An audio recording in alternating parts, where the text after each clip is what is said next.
Awasthi coaching classes में आप सभी का मैं तीर्थराज अवस्थी स्वागत करता हूँ। दोस्तों, आज जो मैं टॉपिक लेके आया हूँ क्लास 10 के बायोलॉजी से लेके आया हूँ, साइंस से। बायोलॉजी के हमारे असिस्टेंट टीचर विशाल कुशवाहा के द्वारा आज का वीडियो हम प्रकाशित करेंगे। तो मैं आप सभी को अपने असिस्टेंट टीचर विशाल कुशवाहा से इंट्रोड्यूस करते हैं और आगे टॉपिक उन्हीं से पढ़िए।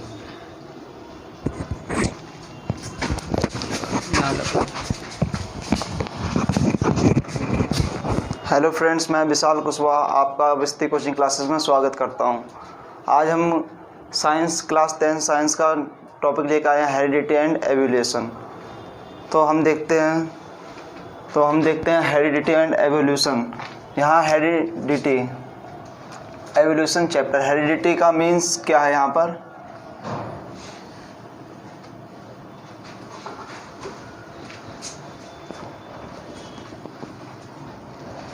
इस चैप्टर को हम 3 पार्ट में पढ़ेंगे। पहले हम इसको देखेंगे इंट्रोडक्शन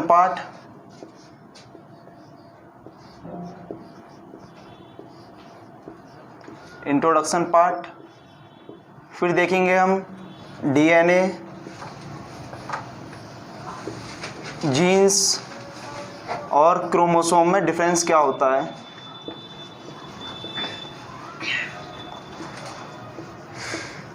एंड तीसरा टॉपिक रहेगा हमारा मेंडल्स के लॉ, मोनो हाइब्रिड क्रॉस और डाई हाइब्रिड क्रॉस।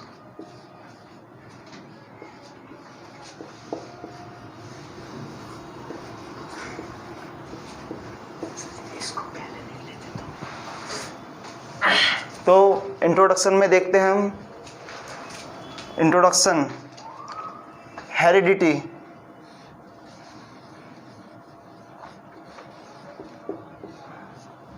यहाँ पे हेरिडिटी एवोल्यूशन में इंट्रोडक्शन में देखते हैं हेरिडिटी का मतलब क्या है।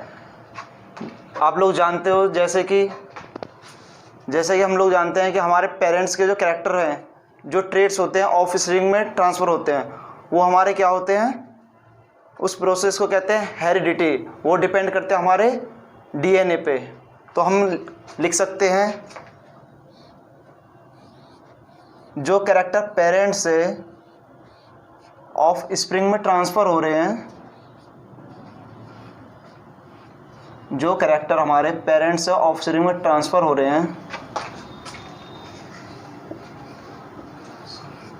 पेरेंट से ऑफ स्प्रिंग में क्या ट्रांसफ़र हो रहे हैं, हमारे कैरेक्टर्स या हम बोलें ट्रेड्स, उस चीज़ को कहते हैं हम हेरिडिटी। ओके फ्रेंड्स, जो कैरेक्टर हमारे पेरेंट्स से ऑफस्प्रिंग में ट्रांसफ़र हो रहे हैं उसको कहते हैं हेरिडिटी। कैरेक्टर क्या हो सकते हैं? हाइट हो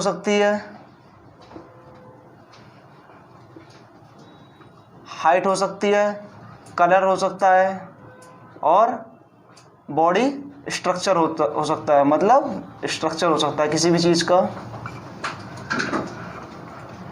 ओके गाइस, तो हम लोग आसानी से देख पा रहे हैं हेरिडिटी का मतलब क्या है। जो कैरेक्टर पेरेंट्स से ऑफ स्प्रिंग में ट्रांसफ़र हो रहे हैं उसको कहते हैं हेरिडिटी। और हेरिडिटी किस चीज़ पे डिपेंड होती है? हमारी डीएनए पे।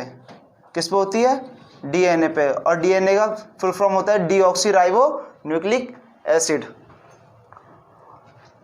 जो हमारे कैरेक्टर होते हैं उनमें हम ले सकते हैं एग्जाम्पल के तौर पे हाइट, कलर और स्ट्रक्चर। ओके गाइस, तो हमारे जो साइंटिस्ट थे मेंडल, उन्होंने हेरिडिटी के बारे में कुछ बताया था। मेंडल है हमारे साइंटिस्ट, उन्होंने हेरिडिटी के बारे में डिस्कवरी करी थी। मेंडल ने हेरिडिटी के बारे में डिस्कवर किया था। उनके 2 लॉ थे, एक था मोनो हाइब्रिड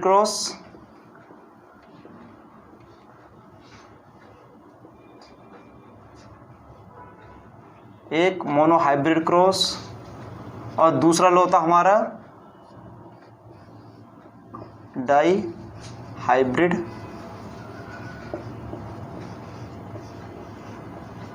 क्रॉस। तो पहला मेंडल ने हमारा लॉ दिया था मोनो हाइब्रिड क्रॉस, दूसरा दिया था डाई हाइब्रिड क्रॉस। तो इस लॉ में उन्होंने यही बताया था हेरिडिटी किस तरीके से पेरेंट्स से ऑफ स्प्रिंग में ट्रांसफर होती है। जैसे कि हम एक लेते हैं मेल पार्टनर, एक लेते हैं फीमेल पार्टनर। अगर मेल पार्टनर टॉल है और फीमेल पार्टनर ड्वार्फ है, तो हम ये नहीं कह सकते कि उनकी जो फर्स्ट जनरेशन आएगी या सेकंड जनरेशन आएगी कि वो टॉल रहेगी या ड्वार्फ रहेगी। उसमें चांस रहते हैं 50% रहेंगे हमारे, 50% चांस रहते हैं टॉल के और 50% चांस रहते हैं ड्वार्फ के। तो जो मेंडल के दोनों लॉ थे वो इसी चीज़ पे डिपेंड करते हैं, वो यही चीज़ दिखाते हैं कि जो हमारे फर्स्ट जनरेशन या सेकंड जनरेशन आएगी वो उसमें कितना आएगा। ओके गाइस, तो ये है। अब हम देखते हैं इंट्रोडक्शन पार्ट हमारा हो गया। अब देखते हैं डीएनए, जीन्स और क्रोमोसोम में क्या डिफरेंस होता है। आप लोग जेनेटिक्स में, साइंस में, बायोलॉजी में डीएनए, जीन्स और क्रोमोसोम टाइम टू टाइम पढ़ते रहते हैं, लेकिन बच्चों को क्लियर नहीं होता डीएनए और जीन्स क्रोमोसोम में डिफरेंस क्या होता है। तो हम देखते हैं डिफरेंस।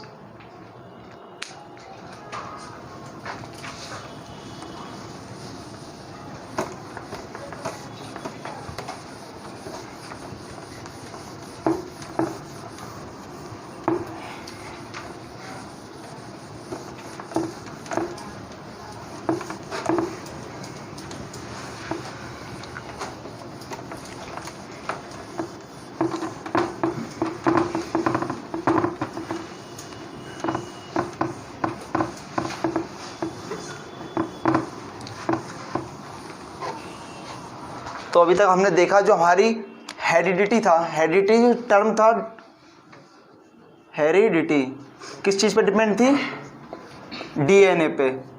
तो हम अब देखेंगे डीएनए एक्चुअली में होता क्या है। डीएनए और जीन्स, जीन्स और क्रोमोसोम में डिफरेंस देखेंगे। इसको कह सकते हैं हम बैकबोन ऑफ जेनेटिक्स। जेनेटिक्स की बैकबोन है, मतलब जो हेरिडिटी है डिपेंड हमारी डीएनए पे करता है, ठीक है ना। ये टर्म हमारे कोरिलेट करते हैं एक दूसरे से। तो डीएनए हम जानते हैं डबल स्ट्रैंडेड डीएनए होता है, उसका स्ट्रक्चर इस तरीके से होता है। ओके गाइस, एक होता है 3' to 5', एक होता है 5' to 3'। ओके, ये हमारा डीएनए है। डीएनए का आप लोग जानते हो पॉली न्यूक्लियोटाइड स्ट्रक्चर होता है इसका। इसमें न्यूक्लियोटाइड की बहुत सारी चेन होती है, इसीलिए कहते हैं DNA is a poly nucleotide chain, ठीक है ना। डीएनए का फुल फॉर्म कहता है डीऑक्सीराइबो न्यूक्लिक एसिड। अब देखते हैं हम जीन्स। जिस तरीके से हमने देखा डीएनए, ये हमारा स्ट्रक्चर है डीएनए का,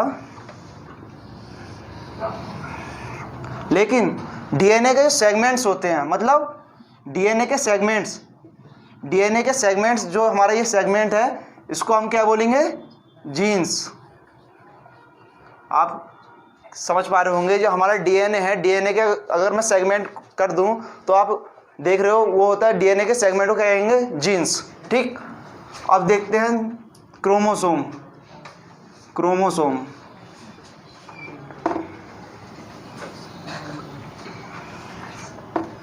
वही इसको 3' to,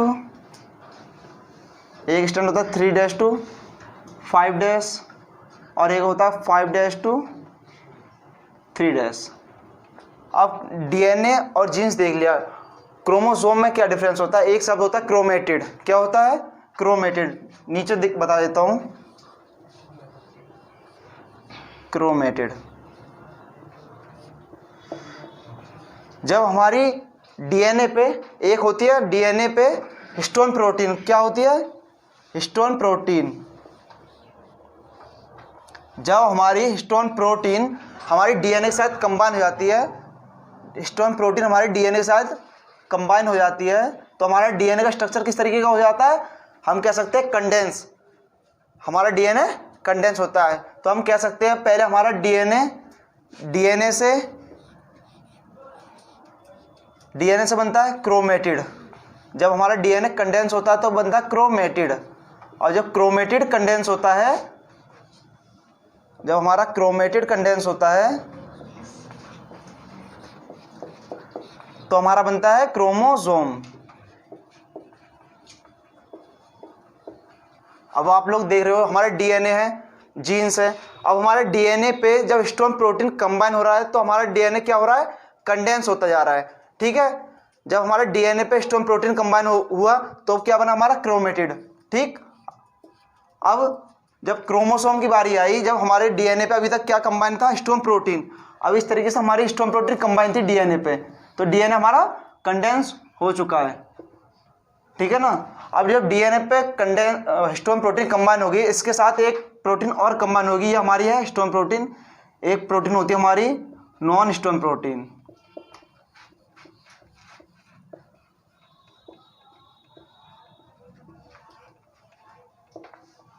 नॉन हिस्टोन प्रोटीन ये इस तरीके की होती है, नॉन हिस्टोन प्रोटीन। अब जो हमारी नॉन हिस्टोन प्रोटीन डीएनए साथ कंबाइन हो रही है,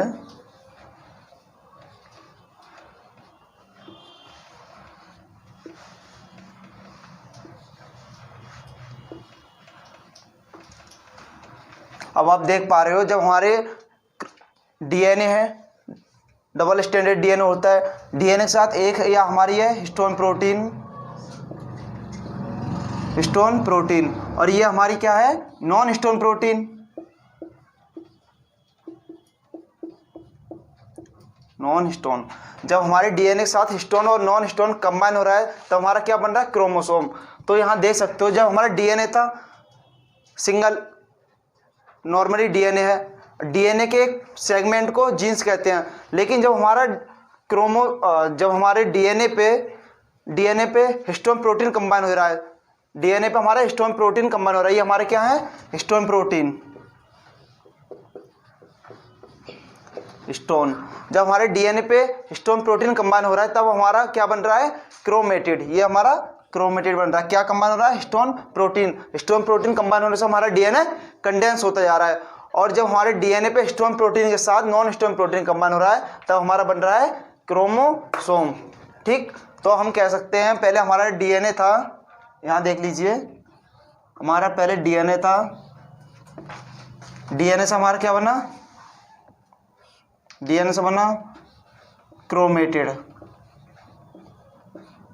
डीएनए से क्या बना हमारा, क्रोमेटिड। फिर क्रोमेटिड से क्या बना हमारा, क्रोमोसोम।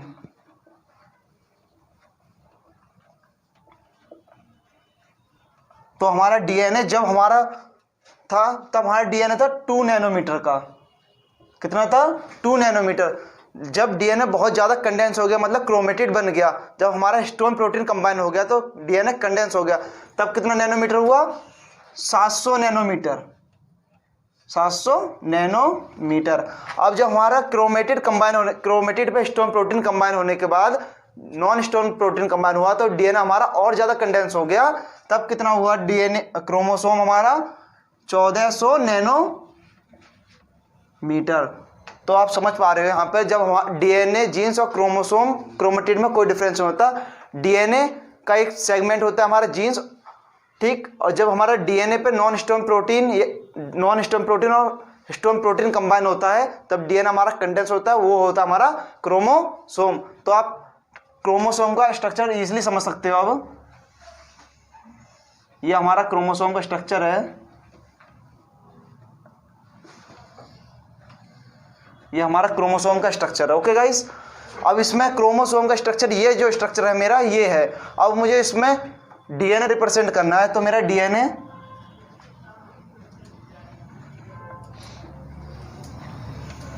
मेरा ये डीएनए है। ठीक है गाइस, तो हमारे क्रोमोसोम के अंदर डीएनए है। तो एक क्वेश्चन यहाँ पे बनता है कि एक क्रोमोसोम पे कितने डीएनए होंगे, एक क्रोमोसोम पे एक ही डीएनए रहेंगे। 1 क्रोमोसोम पर 1 डीएनए रहेगा। एक डीएनए पे, एक क्रोमोसोम पे एक डीएनए रहता है, क्योंकि देखिए जब हमारा डीएनए से ही तो क्रोमोसोम बन रहा है। जब डीएनए पे हिस्टोन प्रोटीन और नॉन हिस्टोन प्रोटीन कंबाइन हो रहा है तभी तो हमारा क्रोमोसोम बन रहा है। तभी एक डीएनए को हम एक क्रोमोसोम कह सकते हैं, या एक क्रोमोसोम को एक डीएनए कह सकते हैं। ठीक भाई।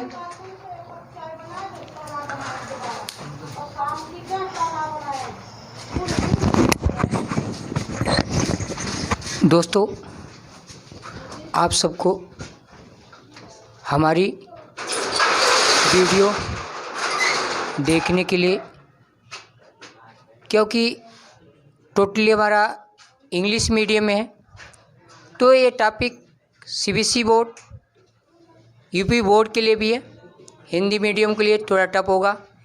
तो मैं सभी से गुजारिश करूँगा, अगर हमारी वीडियो आप सबको पसंद आती है, लाइक शेयर करना दोस्तों ना भूलो। इसी के साथ मैं अपने वीडियो को देखने के लिए धन्यवाद बोलता हूँ।